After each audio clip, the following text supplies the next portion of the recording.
महायुतीचा उमेदवार या आठवड्यात ठरेल. महायुतीचा उमेदवार हा त्या ठिकाणी माननीय मोदीजींचाच समर्थक असेल आणि त्यामुळे खऱ्या अर्थाने मोदीजींनाच जणू काही उमेदवार आहे असं समजून आम्ही कामाला लागलो आहोत. नाव आणि चिन्ह दोन्ही या आठवड्यात घोषित होईल. महायुतीचा असेल.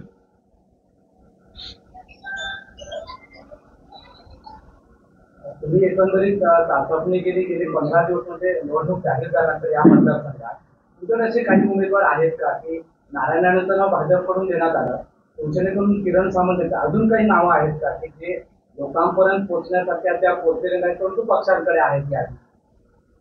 मी बैठकीच्या अंतर्गतले कुठलेच विषय जाहीर वाच्यता करणं सोयीचं नाही आणि म्हणून त्याच्यावर मी काहीही कॉमेंट करणार नाही.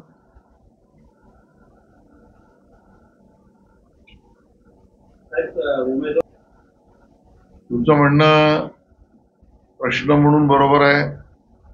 मतदार आणि कार्यकर्ता यांच्याकडे स्पष्ट उमेदवार हा निवडणुकीच्या आधी आलाच पाहिजे आणि तो येईलही आणि म्हणून म्हटलं या 6-7 दिवसामध्ये उमेदवार घोषित होईल.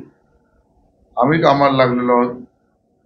भारतीय जनता पक्षाच्या कार्यकर्त्यांची अपेक्षा त्यांनी प्रदेश नेतृत्वाकडे अतिशय स्पष्टपणे या जिल्ह्यातील सर्व नेत्यांनी, कार्यकारिणीने, पदाधिकाऱ्यांनी मांडली आहे आणि ती तुम्हाला माहिती आहे.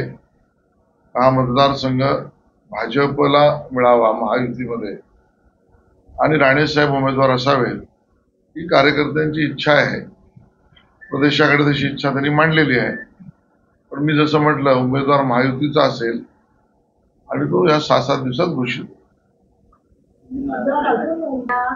18 दिवसांपासून केंद्रीय मंत्री नारायण राणे यांनी बूथ वाईज प्रचाराच्या सभा देखील सुरू केले. कालच्या याच्यामध्ये त्यांनी सांगितले होते की आपण विनायक राऊतांचा 2.5 लाखांच्या फरकाने पराभव करू. पण ही काय भाजपची स्ट्रॅटेजी असते? नाही, आमची रणनीती आहेच ना. राणेसाहेब महायुतीचे नेते आहेत, केंद्रीय मंत्री आहेत, माननीय मोदीजींच्या मंत्रिमंडळातले वरिष्ठ मंत्री आहेत आणि त्यांनी जर या प्रचाराची धुरा स्वतः खांद्यावर घेतली आहे तर याच्यापेक्षा चांगली गोष्ट कुठली असू शकते. आणि विनायक राऊतांचा पराभव करणं म्हणजे रत्नागिरी, सिंधुदुर्ग या भागामध्ये ज्या आमच्या मतदारांना अपेक्षित आणि अभिप्रेत असलेला विकास यापासून त्यांना वंचित राहायला लागलाय. त्यावरचं उत्तर हे स्वतः राणेसाहेब इन फ्रंट पुढे येऊन महायुतीच्या वतीने, भाजपच्या वतीने लढतायत, बूथ-बूथवर जात आहेत आणि त्याचा परिणाम आम्हाला चांगला दिसतोय. मतदारही स्वागत करतायत. आमचे कार्यकर्ते नेटाने कामाला लागले आहेत. मित्रपक्षांचे आमचे महायुतीचे कार्यकर्ते सुद्धा या सगळ्या गोष्टीतनं महायुतीचं होणारं वातावरण याचा फायदा होईल असं त्यांना दिसतंय. मुख्यमंत्र्यांना भेटतंय किरण सामंत चर्चेत आहे. मला वाटतं की आता महायुतीचा उमेदवार हा 6-7 दिवसात घोषित होईल हे मी म्हटल्यानंतर त्याच्यानंतर कोण कोणाला कसं भेटतं याच्यावर मी काय भाष्य करेन.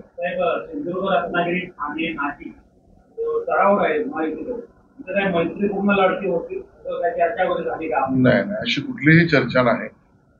महायुती एकत्र आहे, एकत्र राहील, एकत्र लढेल, एकत्र जिंकेल आणि विनायक राऊत यांचा पराभव नक्की होईल आणि इथून माननीय मोदीजींच्या सरकारला भक्कम पाठिंबा देणारं एक खासदार निवडून जाईल.